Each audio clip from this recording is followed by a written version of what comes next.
मैं विमला त्रिपाठी झूमर गा रही हूँ। दुआरे जाके सूती राजा बड़ा होता गर्मी। दुआरे जाके सूती राजा बड़ा होता गर्मी।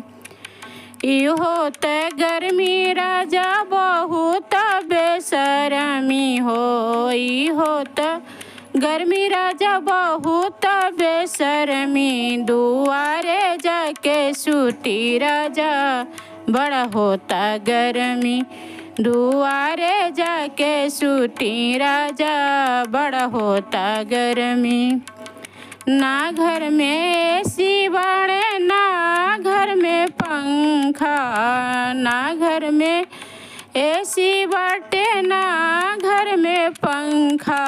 पवनवा पवनवा के राम जाने बही है कि नाही।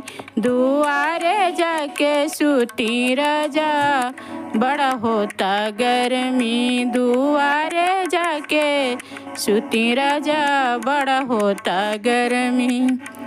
ना घर में लाइट बाटे ना घर में बत्ती। ना घर में लाइट बाटे ना घर में बत्ती।